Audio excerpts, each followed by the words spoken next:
Welcome to GRE Snacks, snackable episodes about the GRE exam and graduate school admissions. I'm Tyler, the founder of Achievable, and we have an affordable GRE course that includes everything you need to ace your GRE exam. Full textbook, tons of GRE questions that are backed by our memory-enhancing algorithm, and full-length practice exams. You can try it out for free by visiting achievable.me, and if you like it, the code podcast will get you 10% off at checkout. Now, let's get started. Today, we've got Oren Margolis on the line with us from Pinetree Palm Consulting. Oren, can you just tell us a little bit about yourself and your company? Yeah, happy to, and thanks for having me, Tyler. So again, Oren Margolis, and I run a very small boutique admissions consulting firm called Pinetree Palm Consulting. When I say boutique, I mean it's just me, so what you hear is what you get. Um, my experience is pretty broad and spans a variety of different industries, including HR, entertainment, fintech, real estate, a whole bunch of others. But I spent the bulk of my time working in undergrad and MBA admissions at NYU Stern, where I also got my MBA. After doing a couple of things after that, I decided to circle back and start a very small admissions consulting firm where I work primarily with MBA students or MBA prospective students, both for full-time, part-time, and executive MBA programs, as well as grad students applying to a couple of other adjacent type programs as well. So that's a little tidbit about me, and happy to be here. Yeah, fantastic. And so today we're going to talk about when you're doing the MBA process, admissions process, excuse me. There's a lot of things that sort of you could do, right? I mean, there's kind Yeah. of the basics are you got to research your school list. You've got to get a good GRE or GMAT score. You've got to, do like spruce up your resume. You've got to also maybe, I don't know if pad your resume is the right word, but like, do activities that like will contribute to your resume. Got to use it as a right Potentially, marketing document, right? yeah, like, maybe a month or maybe even a couple years before, like, doing things like that. I don't know how much last minute really helps. And then there's, of course, writing the essays, doing the applications. And so I'm curious, like, out of all these different things, do you want to maybe talk through this, like, what sort of percentage of your total time should you be looking at? Or maybe it's more like you start a year in advance or 6 months in advance, and you should spend this much time on X and this much time on Y or things like that. Like how do you want to break down like the best way to allocate your time and your Yeah. effort on this? Well, if it's okay, I'll do a little preamble to that because Sure. where I find people under index the most is on figuring out why they want to get an MBA in the first place. And honestly, like when folks come into an MBA admissions process, not knowing what they want to do with their MBA or why they want to get an MBA in the first place, what their career goals are, some of those like main goals of attending business school that, by the way, they'll be articulating over and over and over and over again throughout the admissions process and interview process and when they get to business school. Without that nailed down, everything just becomes so much harder, like so much harder. So I always encourage folks to really do that soul searching and do that pre-work. So even before like crafting an MBA list or starting work on an application, I'm able to ask you, so like, why are you getting an MBA and what are your goals afterwards? And you should be able to like rattle that off pretty well. And it doesn't mean that you have to have all the answers. Most people don't, but it means that you should be able to have like a pretty good set of what those possibilities might be career wise after going to business school. So that's my little preamble. Hopefully that makes sense. Mhm.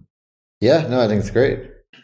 Um, and then So in yeah, terms of like the jump right other, into the rest of yeah. it. So the other pieces of the process, there's a lot of them, right? Like there's figuring out your school list, there's testing, there's getting together your letters of recommendation, there's working on the actual application itself.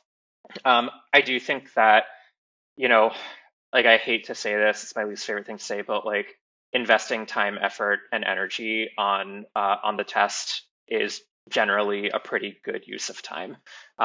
It's really Mhm. hard for other stuff to follow when you don't know where you stand academically. So, how do I craft a meaningful school list if I don't know where I'm academically competitive? and if I may or may not get in, like who should I start networking with if I like legitimately don't know where I might fall on that admissibility scale. So I do think that in terms of prioritization, that's a good first thing to do to just get a sense of where you might land, even if you're first sitting, even Mhm. if you know that there's still runway after your first sitting, just to know like, okay, I got a 690 on my first sitting of the GMAT. Like I could probably get 30 points higher. So I'm going in with a 720. Let me now start crafting my school list. Um, so I think sequentially, that's always a good first place to start.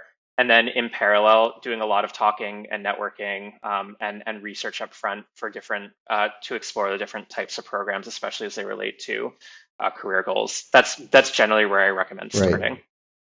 I would also just like as sort of throwing in some extra feedback, I guess, on that is first and foremost is that be realistic about how much you can actually increase your score. Yeah, Increasing your GMAT score 30 or 40 points is I don't want to say typical, but it's doable. yeah, Increasing your GMAT score 100 points is not generally very common, yeah, right? So it's a lot of work. So I would really just say like don't just be like, okay, well, I mean, I got a 660. I'm just going to increase my GMAT score 80 points and then apply to Stanford. It'll be fine. yeah, yeah, yeah. Yeah. Like it's hard to do that. That's a great You point. And can, but it's yeah. yeah, people's eye, like I don't know if this is the right phrase, but people's eyes tend to be bigger than their stomach, or people really do overestimate the amount that they can improve. And like, never say never. Definitely give yourself the chance and the ability to do that. But if that means like that could the trade-off for that could be okay, like I might need a year to actually do that, or I might need 6 months to Mhm. actually do that. So that can affect your your whole application timeline as well. So being really realistic about what it takes to get your score to where you want or need it to be in order to get your desired outcomes is like very important in this process. And Yeah. also to that point, like knowing when your score is good enough to go where you want to go and then moving on. Like, if you score a 750 on your GMAT, like do I need to spend 3 more months to get a 760? My answer would be no. You're better off investing that time, effort, energy, let's be honest, mental health in doing other stuff Mhm. and working on your essays and, having a good life outside of studying for the test, to really be successful. Like it's not always worth it to put in like all of that blood, sweat, and tears for an incremental result. Right.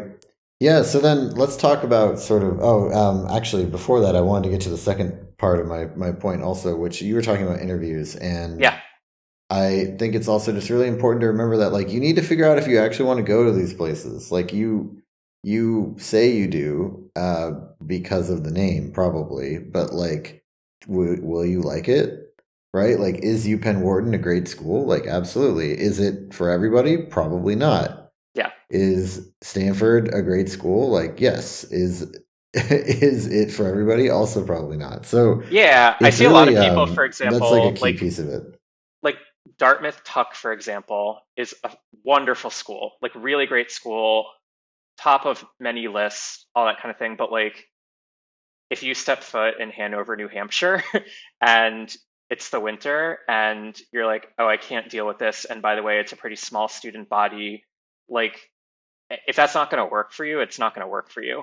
So understanding what those levers are and how they tie into your professional but also like personal goals and like what do you want to get out of the next 2 years of business school, um, like really taking the time to hash that out and talk to students at alumni and attend all of the programs that these schools run for prospective students. Like that is in my opinion time extremely well spent, because you're investing both in your in your professional future but also in the next 2 years of your life. So really understanding like what you're getting yourself into, and what that feels like viscerally. I talk a lot about ethos in the admissions process, and by the way, doing that, it's actually going to help your application a lot because every single school has some flavor of the question, why do you want to go to our school?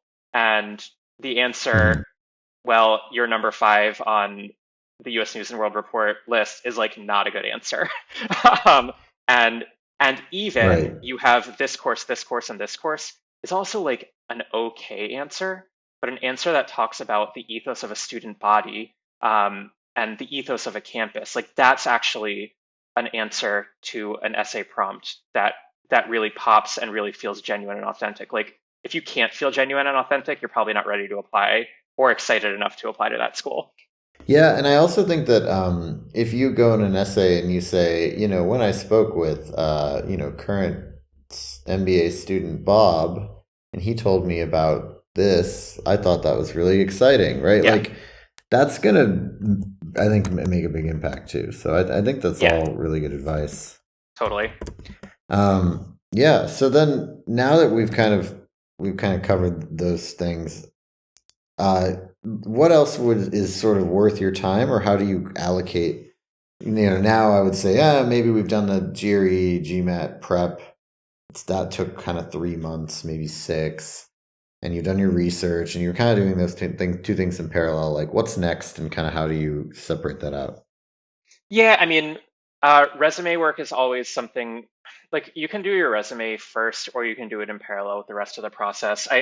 I think, after those things are locked down, you have a school list in mind, you pretty much have like know finally what that's going to look like. You know your career goals. Um, I see a number of prospective students that spend a lot of time brainstorming and like looking at essay questions and thinking about them and like really doing like a ton of pre-work. And that works for some people, and really allows them to put their best foot forward. I generally say though, like dive right into it. Like let's go, right? And everyone knows themselves differently. This is where I can't give one size fits all advice because some people work well under pressure. Some people are planners. I'm a planner. I think most people do well when they leave a little bit of space between when they start and when the application deadlines are. But you know, let's get rocking and rolling. Like let's write. The first essay is always the hardest to write, like by far. Um, and then after that, every single essay becomes incrementally easier. Um, Generally in MBA land, there are, each school has their own unique essay, but a lot of the schools ask some flavor of similar essays, which is basically why this school, why now, what are your career goals, like that kind of stuff. So the first time you're articulating that is going to feel a little awkward. It's going to feel clunky. It's going to take probably a bunch of different drafts and iterations. And then after you start the first one, you'll be able to go much more quickly um, through subsequent rounds of edits, and other prompts. At the same time, you should still be continuing to be talking to students, be talking to alumni, visiting campuses, visiting programs, and doing all that due diligence. And also the other thing to do that maybe you've already done or maybe you haven't is gathering letters of recommendation and prepping your recommenders in advance for when they'll need to submit their letters. The best way to do that is to have an in-person or Zoom, like a live conversation with that recommender and prep them on why you're applying to business school, what your goals are, and some strengths that you'd like them to touch on in their recommendation. The why is really important because for a lot of folks, they're looking to make a career pivot in business school. And so it's important for your recommender to understand what you're striving toward so that they can write about that in their letter, not just what they have seen you do. Right. Yeah, and I think that it's also just like, whoever this probably should be or is like your direct manager. Um, I think that basically they're busy. Yeah, yeah, And so it's yeah. important to kind of get ahead of that and like get kind of on their radar before it really becomes an issue. Yeah, absolutely. And like, look, like it's not always your direct supervisor because sometimes that dynamic's not, it's not possible to ask a direct supervisor to be your recommender, and business schools understand that. Um, but yeah, to your point, Tyler, it's like everyone's super busy. A lot of MBA hopefuls work in fairly demanding jobs, fairly fast-paced jobs, and your boss is kind of, or your recommender, whoever it is doing you a solid. So be respectful of their time. At the same time, also know that business schools understand that dynamic of people who are writing these recommendations tend to be busy and doing someone a solid. So, you know, while having a really thoughtful, in-depth, effusive letter of recommendation is always going to reflect well on a candidate, it's not always realistic for every letter of recommendation, and schools know that. Right. Great.